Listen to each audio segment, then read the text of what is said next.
प्रिय विद्यार्थियों, एक बार आज पुनः आप सभी का संस्कृति कक्षा में स्वागत है। हम सभी लोग कक्षा 10 के संस्कृत के पाठ्यक्रम के अनुसार अध्ययन कर रहे थे और जो प्रश्न पत्र हमारा है उस प्रश्न पत्र के खंड ख जो कि व्याकरण से संबंधित है उस पर हम लोग विगत दिनों से चर्चा कर रहे थे। तो व्याकरण में अभी तक प्यारे बच्चों हम लोगों ने प्रत्याहार बनाना, उच्चारण स्थान और संधि पर चर्चा हो रही थी। तो संधियों में भी दो तरह की संधि है, व्यंजन संधि और विसर्ग संधि। विसर्ग संधि में हम लोगों को 4 सूत्रों का अध्ययन करना है।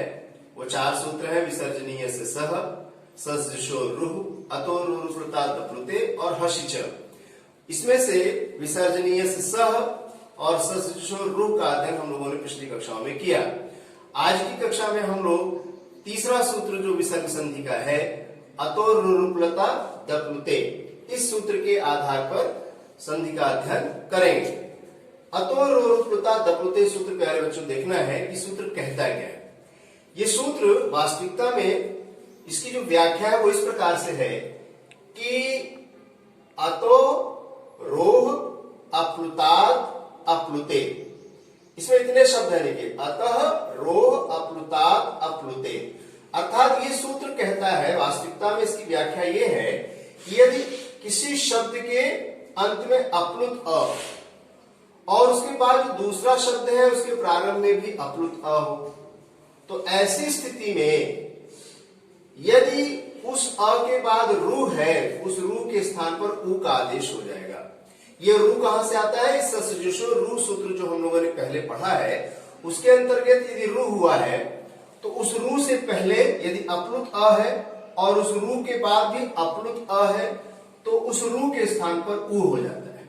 अब यहां देखिए आप, अप्लुत अ इधर भी है इधर भी है, यहां पर ससजुषो रू सूत्र से हुआ रू है। अब ये सूत्र, इस सूत्र से इस रू के स्थान पर उ हो गया।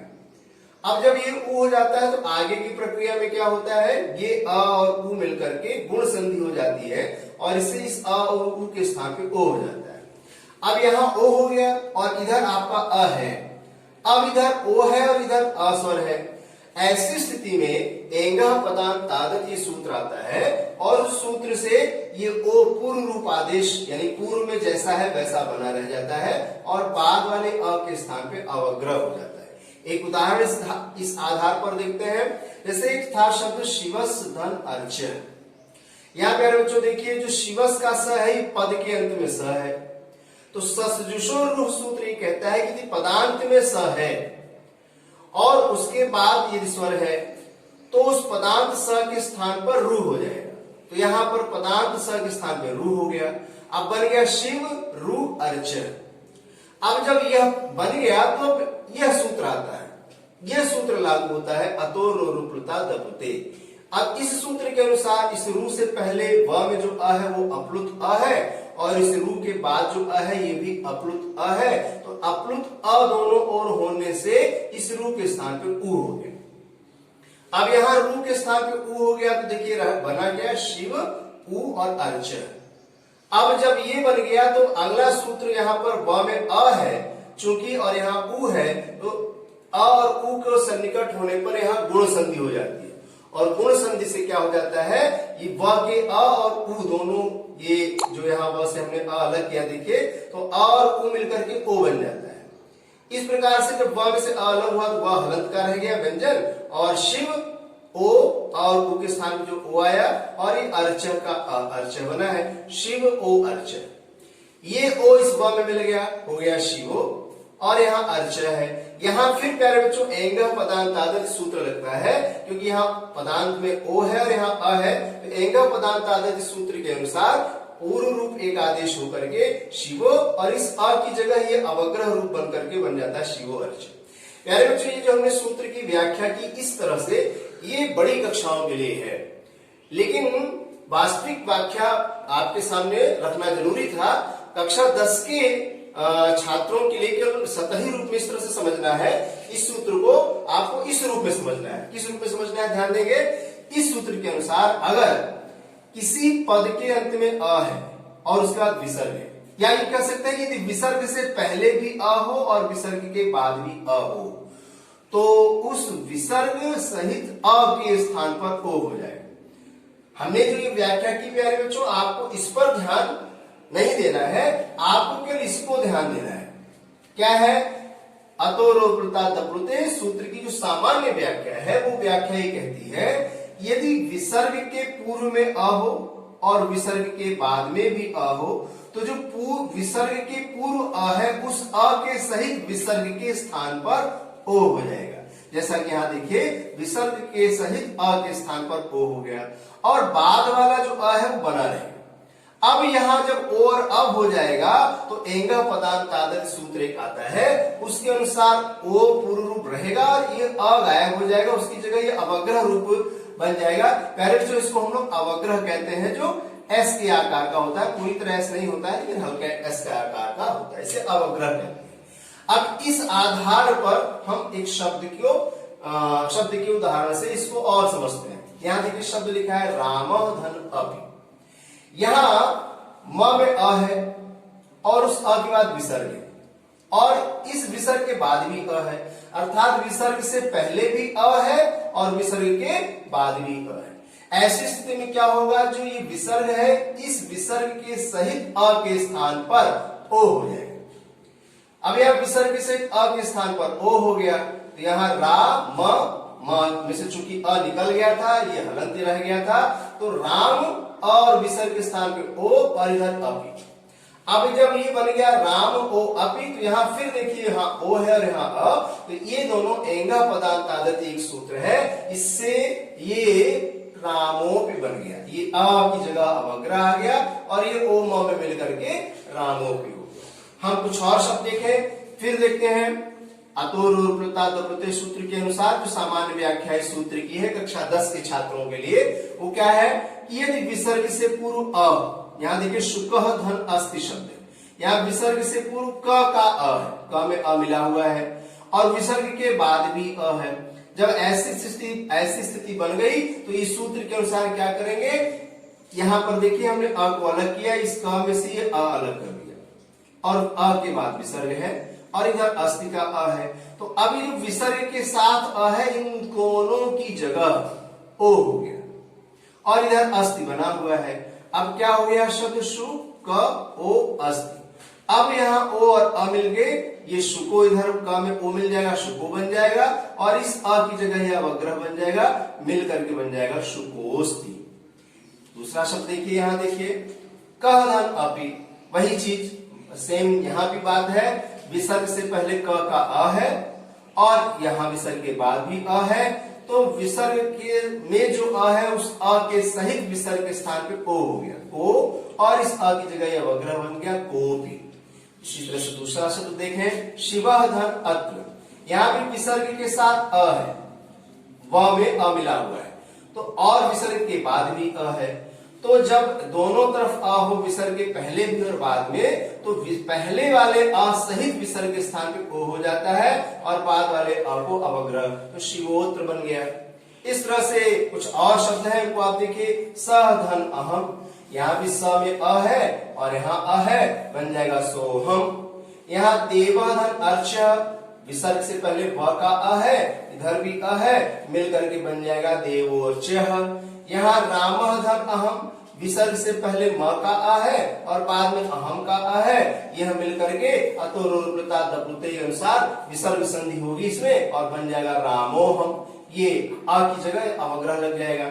इसी तरह से बाला धन अहम है, यहाँ विसर्ग से पहले ल का अ है और विसर्ग के बाद अहम का अ है, अतोरोप्लुता दप्लुते जो विसर्ग संधि का सूत्र है उस सूत्र से यहाँ बन जाएगा बालोहम। इसी तरह से यहाँ नृपः धन अहम, नृपोहम, बालकः धन अयम, बालकोयम, यह शब्द बन जाएंगे। प्यारे बच्चों, यहाँ आपको थोड़ा सा ये दिखा दे कि इसके पहले सजशो रूह जो सूत्र आया था, उस सूत्र का जो दूसरा हिस्सा था वो क्या कहता था, यदि किसी शब्द के अंत में विसर्ग है और उसके बाद उसके पहले अ या आ न हो और उसके बाद यदि कोई स्वर है, मृदु व्यंजन है या य र ल व है, तो उस विसर्ग के स्थान पे क्या हो जाता था, र हो जाता था। जैसे यहाँ देखिए, यहाँ भी शब्द है, यहाँ पर क्या फर्क है, यहाँ विसर्ग से पहले भी अ है, विसर्ग के बाद भी अ है। किंतु यहाँ पर जो सजुषो रू सूत्र में हमने पढ़ा था उससे कंफ्यूजन न हो इसलिए इसको देखिए कि उसमें ये बताया गया था विसर्ग से पहले अ या आ नहीं होना चाहिए। यहाँ देखिए छोटा ऊ है, शिशुधन अपतत, यहाँ पर विसर्ग की जगह रू हुआ, रू को र होके शिशु रपतत बन गया। इसी तरह से यहाँ गुरु धन, यहाँ भी विसर्ग से पहले देखिए अ नहीं है, अ या आ नहीं है, ऊ है। यहाँ रात्रि गच्छत में विसर्ग से पहले छोटी ई है, यहाँ पर विसर्ग से पहले छोटा ऊ है। अर्थात ये जो शब्द मैंने यहाँ नीचे लिखे हैं इनमें यह सूत्र नहीं लगता है, इनमें सजुषो रू सूत्र से विसर्ग के स्थान पर र हो गया है। तो अंतर क्या है, अतो लोरुपता प्रत्यय सूत्र में विसर्ग से पहले भी अ होना चाहिए और विसर्ग के बाद भी अ होना चाहिए, जबकि सजुषो रू सूत्र में क्या कहता है कि विसर्ग से पहले अ या आ नहीं होना चाहिए, उसके बाद अ या आ हो सकता है, तो विसर्ग के स्थान पर र हो जाएगा। तो हमें ये अंतर ध्यान देना है, यदि विसर्ग से पहले अ है बाद में भी अ है तो यहाँ इसके अनुसार ये सुपोष्टि पालको एवं शिवोत्र इस तरह से शब्द बन जाएंगे।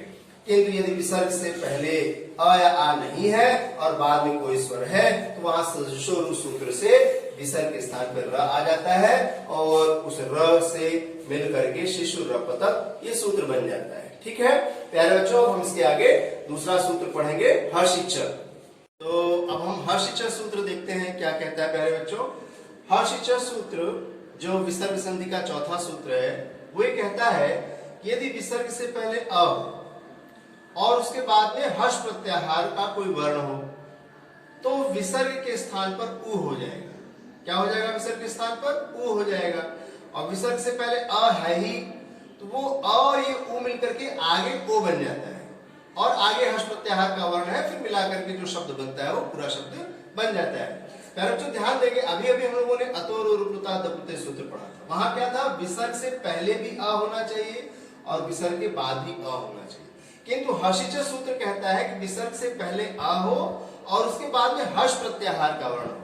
अब ये देखना है कि हर्ष प्रत्याहार के अंतर्गत कौन कौन से वर्ण आते हैं। तो जैसा हम लोगों ने जब प्रत्याहार बनाना सीखा था तो मैंने आपसे कहा था कि हम लोगों को माहेश्वर सूत्र याद करना पड़ेगा, जिसका हम लोगों को संस्कृत व्याकरण में पग पग पर काम पड़ेगा। तो माहेश्वर सूत्र को अगर देखते हैं तो हर्ष प्रत्याहार को के कितने कौन कौन से वर्ण आते हैं निकालें अगर, तो याद करें कि प्रत्याहार माहेश्वर सूत्र में ह कहाँ पे आता है। तो ह से शुरू करके माहेश्वर सूत्र में जहां पे ये श आता है तालव्य श, वहां तक जाएंगे तो उन सब के ह और श के बीच में जितने भी वर्ण हैं ह सहित वो सारे प्रत्याहार में हर्ष प्रत्याहार में आ जाएंगे। तो सूत्र याद करें, अ ई उड़ रेल री क ए ओंग ऐ औच ह आ गया। तो ह से हमने लिखना शुरू किया, ह य ब र, ट को छोड़ देंगे, ल ण छोड़ देंगे, य मंगल न म छोड़ देंगे, झ भय या छोड़ दिया, घ ढ ध पेट घटा घट कोण ख छोड़ दिया और ज ब ग ड द श तक आया और श को भी छोड़ देते हैं। इसको हम वर्णमाला के क्रम से अगर रखते हैं तो हम देखते हैं कि ह य व र ल ये जो हमारे अंतस्थ हैं ये चारों आ गए, ह आया। और इसके अलावा जो हमारे 5 वर्ग हैं क से लेके म तक, उन पांचों वर्गों के 3-3 वर्ण, यानी देखिए क वर्ग का ग घ अंगा तीसरा चौथा पांचवा, च वर्ग का ज झ इया तीसरा चौथा पांचवा, ट वर्ग का ड ढ अणा, त वर्ग का द ध न और प वर्ग का ब भ म, ये जो पांचों वर्गों के जो तीसरे चौथे और पांचवें वर्ण होते हैं को मृदु व्यंजन कहते हैं। तो अर्थात हर्ष प्रत्याहार के अंतर्गत क्या क्या आया, ह य व र ल और हमारे मृदु व्यंजन। तो अब फिर से देखते हैं हर्षिच सूत्र क्या कहता है। हर्षिच सूत्र कहता है, जो कि विसर्ग संधि का सूत्र है, वो कहता है कि विसर्ग से पहले अ हो और उसके बाद में हर्ष प्रत्याहार अर्थात ह य व र ल और मृदु व्यंजन जो है इनमें से कोई एक वर्ण है यदि, तो विसर्ग के स्थान पर ऊ हो जाएगा। और फिर वो विसर्ग से पहले जो अ था वो अ, विसर्ग के स्थान पे जो ऊ हुआ, ये दोनों मिलके गुण संधि के अनुसार ओ हो जाएंगे और इस तरह से वर्ण बन जाएगा, शब्द बनेगा। देखिए हम एक शब्द का उदाहरण लेकर के चलते हैं तो बात और स्पष्ट होगी। जैसे प्यारे बच्चों यहाँ एक शब्द देखिए, मयूर धन नृत्यति। यहाँ मयूर शब्द के अंत में विसर्ग है और विसर्ग से पहले र का अ, ये देखिए र का अ हमने अलग कर दिया आपको दिखाने के लिए, केवल आपको समझ में आए इसलिए हमने र से अ अलग कर दिया और यहाँ अ के बाद विसर्ग है। इसके बाद नृत्यति में री स्वर है, इस री को अलग कर दिया तो यहाँ न बचा व्यंजन। और ये न आप देखिए क्या है, ये मृदु व्यंजन में आता है। ये देखिए त थ द न, जो त वर्ग है उस त वर्ग का पांचवा वर्ण है जो कि मृदु व्यंजन में आता है, तो न है। तो ये जब ये शर्त हो गई तो हर्ष च सूत्र यहाँ लग गया। और हर्ष च सूत्र के अनुसार यदि विसर्ग से पहले अ हो, उसके बाद हर्ष प्रत्याहार का कोई वर्ण है, तो विसर्ग के स्थान पे क्या हो जाएगा, उ। विसर्ग के स्थान पे प्यारे बच्चे यहाँ देखिए उ हो गया, अ बना रहा, इधर न बना रहा। अब सारे वर्णों को हमने उतार लिया, मयूर र हलंत वाला, अ है ही र का, यहाँ विसर्ग के स्थान पे उ हो गया, इधर नृत्य है। अब ये अ और उ मिलकर के क्या हो गया, गुण संधि के अनुसार ओ हो गया। अब हम इन सारे वर्णों को मिला दे, म यू र में ओ मिल गया, रो हो गया, न में ये स्वर वापस मिल गया, री हो गया, नृत्यति। इस तरह से शब्द बन गया मयूरो नृत्यति। एक और शब्द देखते हैं, जना धन वदति। यहाँ पर भी देखिए विसर्ग से पहले अ है और उसके बाद में व है। वह क्या है, ये आपका जो ये अंतस्थ है यह व इसमें आता है, यानी हर्ष प्रत्याहार का वर्ण है। तो ऐसी स्थिति में विसर्ग के स्थान पे क्या हो जाएगा, उ। अब जब यहाँ उ हो गया तो प्यारे बच्चों यहाँ न में अ है ही, तो उस अ और उ को मिलकर के क्या हो गया, जनो और वदति, जनो वदति बन गया। इसी तरह से एक आप शब्द देखें, बालहदन हसति। यहाँ देखिए विसर्ग है, विसर्ग से पूर्व ल का अ है और उसके बाद हसति ह, ये हर्ष प्रत्याहार का जो वर्ण पहला ह वो ह यहाँ है। तो वह जो हमारे शर्त है वो कम पूरी हुई, तो हर्ष च सूत्र लग गया और इस हिसाब से विसर्ग के स्थान पे उ हो गया। अब जब विसर्ग के स्थान पे प्यारे बच्चों उ हो गया तो बाल उ हसति, ल का अ और उ मिलकर के गुण संधि हो गई, यहाँ बन गया बालो हसति। इस तरह शब्द बना। कुछ और शब्द है, पुत्र धन गच्छति। विसर्ग है, पहले यहाँ पर विसर्ग से पहले अ है, बाद में क वर्ग का तीसरा वर्ण यानी मृदु व्यंजन है, हर्ष प्रत्याहार में आता है ग। तो इस तरह से यहाँ विसर्ग के स्थान पे उ हुआ और इधर का अ और उ मिलकर के पुत्रो गच्छति। मना धनरतः, यहाँ विसर्ग है, न का अ है, विसर्ग से पहले, विसर्ग के बाद में र आ रहा है। इस तरह से विसर्ग के स्थान पे हम उ कर देंगे, उ और न का अ मिल करके मनोरथ शिव धन बंध्य। यहाँ भी विसर्ग से पहले अ है, बाद में व है, मिल करके बन जाएगा हर्ष च सूत्र के अनुसार शिवो बंध्य। तो प्यारे बच्चों ये हर्ष च सूत्र की व्याख्या रही। प्यारे बच्चों हम एक बार चारों सूत्र जो विसर्ग संधि में थे, कौन कौन से विसर्ग संधि में चारों सूत्र थे, विसर्जनीय से सह, ससजुषो रुह, अतो रोरुप्लुता दप्लुते और हर्षिच। इन चारों को एक बार हम सामने रख ले, जिससे हमारे मन में जो संदेह है वो दूर हो जाए। प्यारे बच्चों पहला सूत्र जो विसर्जनीय से सह था वो क्या कहता था, यदि विसर्ग हो पद के अंत में और बाद में खर प्रत्याहार का वर्ण हो तो विसर्ग के स्थान पे स होता है। ये सूत्र विसर्ग के स्थान पे स बनाता है। ठीक, बन गया मुनि धन तपति, मुनिस तपति। ठीक है। दूसरा सूत्र जो ससजुषो रुह था, वो सूत्र क्या कहता था, वो कहता था कि यदि अ या आ को छोड़ के कोई स्वर हो विसर्ग के साथ और उसके बाद अश प्रत्याहार का वर्ण हो तो विसर्ग के स्थान पे रू हो जाएगा, रू बाद में र बन जाता है। इस तरह से शिशु धन अपतत, यहाँ विसर्ग से पहले उ है, अ या आ को छोड़ के है, फिर यहाँ अश प्रत्याहार का वर्ण अ है, बन गया मिल के बन गया शिशु रपतत। तो विसर्जनीय स सूत्र विसर्ग के स्थान पे स करता है, सजुषो रु सूत्र जो है विसर्ग के स्थान पे र करता है, और अतोरुप्लुते सूत्र क्या करता है कि विसर्ग के स्थान पर विसर्ग के सहित उसके पहले अ होता है उसके स्थान पे ओ करता है। ये सूत्र है, इसकी व्याख्या है यहाँ संक्षेप में। और हर्षिच सूत्र क्या कहता है, विसर्ग के पहले अ हो, बाद में हर्ष प्रत्याहार का वर्ण हो तो विसर्ग के स्थान पे उ होता है। यानी विसर्जनीय स सूत्र विसर्ग के स्थान पे स करता है, सजुषो रु सूत्र विसर्ग के स्थान पे रु अर्थात र करता है, अतोरुप्लुते विसर्ग के स्थान पर ओ करता है असहित, और हर्षिच सूत्र विसर्ग के स्थान पे उ करता है। तो ये अंतर है, यहाँ स हो रहा है, यहाँ र हो रहा है, तीसरे वाले में ओ हो रहा है और चौथे वाले में उ हो रहा है। इस तरह से प्यारे बच्चों जब हम इन चारों सूत्रों से संबंधित शब्दों को में बार बार संधि करेंगे, संधि विच्छेद करेंगे, तो हमारे मन में जो चारों सूत्रों को लेकर शंकाएं हैं वो और स्पष्ट हो जाएगी। फिलहाल परीक्षा में जब आपके सामने संधि से संबंधित प्रश्न आएंगे तो उनमें आपको शब्द दिया रहेगा वो या संधि विच्छेद दी रहेगी, आपसे कहा जाएगा इनमें संधि करके संधि का नाम बताइए। तो संधि विसर्ग संधि और व्यंजन संधि दो ही संधि है। यदि आप सूत्र बता पाते हैं तो बहुत अच्छी बात, नहीं तो विसर्ग संधि है या व्यंजन संधि है जिसे हम हल संधि भी कहते हैं, यह तो आप स्पष्ट रूप से बता ही सकते हैं। तो इसी के साथ हमारा जो खंड ख का एक प्रकरण संधि है वह समाप्त होता है। हम लोगों ने आज तक प्रत्याहार, उच्चारण स्थान और संधि ये 3 चीजें जान ली हैं। इसके बाद हम लोग अगली कक्षाओं में आगे की बात पाठ्यक्रम अनुसार आगे की चर्चा करेंगे। चलते पुनः विश्व कल्याण की भावना संबंधित मंत्र हम सभी दोहराएंगे। सर्वे भवन्तु सुखिनः, सर्वे सन्तु निरामयाः, सर्वे भद्राणि पश्यन्तु, मा कश्चित् दुःखभाग् भवेत्। ओम शांति शांति शांति।